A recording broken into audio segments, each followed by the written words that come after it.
Sorry for the pause in action. Let me continue. We were discussing the USD Japanese yen, and we are on the fifth or the E wave, and we formed an A, B, and we're about to go and form the C. And in the C formation, I believe that we've made our A, and we've done this irregular B, and then right now we're moving on to our ABC of this last E run. Let's zoom in to verify some of this action closer. And you can see better charts. I mean, if you zoom in to your charts, you'll have better graphic because of the compression on the video might be not as well as just opening your charts. You can do it in another window while you're listening to our video analysis. So side by side, you can take a look at it. But you'll see a very clean action, even though it was exaggerated, with the B to the to this B, A, B, C, and we'll continue further up. Let's move along to the Swissy. If we zoom back out to the weekly, and not much has changed on some of these charts from our last video analysis, but let's go back in and take a look. We're working on our 2, I believe, in this formation, and when we made the lows again in August of 2011, and here we've gone in 1, 2, 3, 4 to a leading diagonal 1, and now we're working on an ABC correction to form the 2.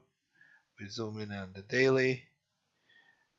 You'll see some of this action to the ABC. I do believe that we did form the C here, and I believe we are perhaps done.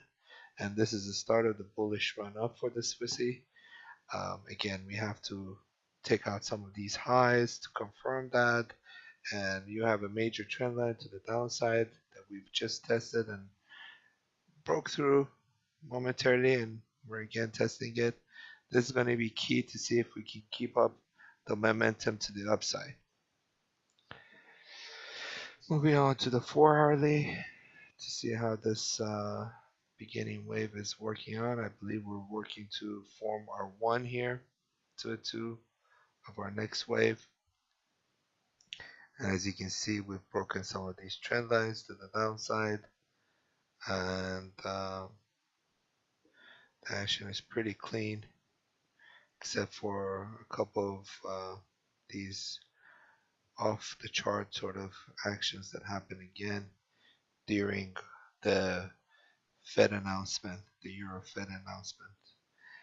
And that's about it. Let's move on to the pound.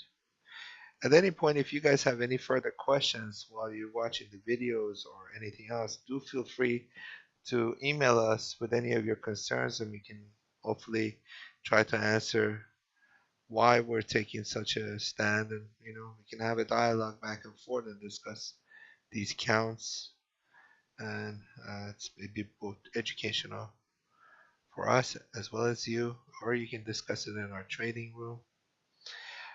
Here we go for the pound.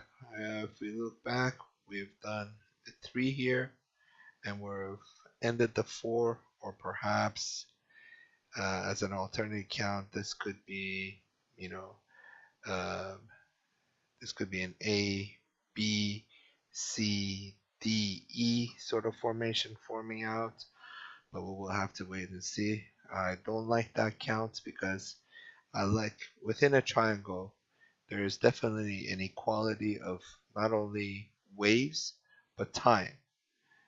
So if you look at this, these time frames are quite equal in size and formation, and they work perfectly within the triangulated rules, and the structure is actually pretty beautiful. But here, the reason why I'm questioning this count is the fact that we've retraced almost 100% in our wave 2 of this following run. If this was our 1 and this is our 2, we're about to test this high of 1.63462. And if we take it out, that means our current count is invalid and we need to redo these charts. However, up to that point, I believe that we've done a 1 ABC correction to a 2, and the C of it is 1, 2, 3, 4, 5. Nice clean impulse wave up.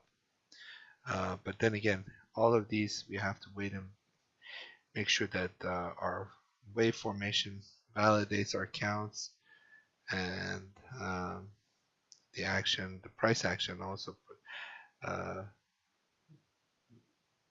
validates what we're currently working.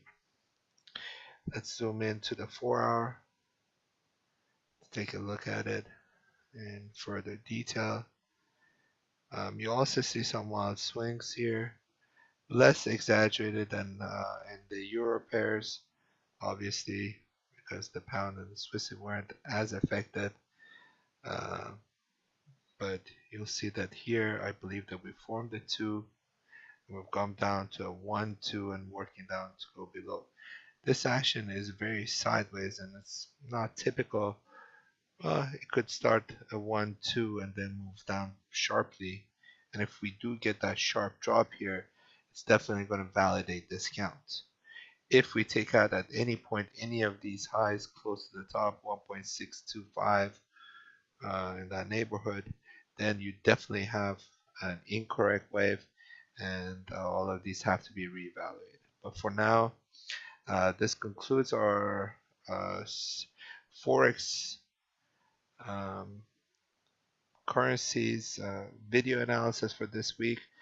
Uh, Keep an eye out for the midweek video analysis that should come out sometime on Wednesdays.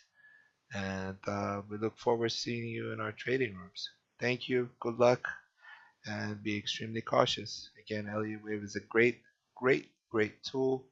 However, it's only a tool, and nothing is said in and at any point you could have changes, as you saw this week, exaggerated movements that is different than from what we're counting in the charts, and rightfully so.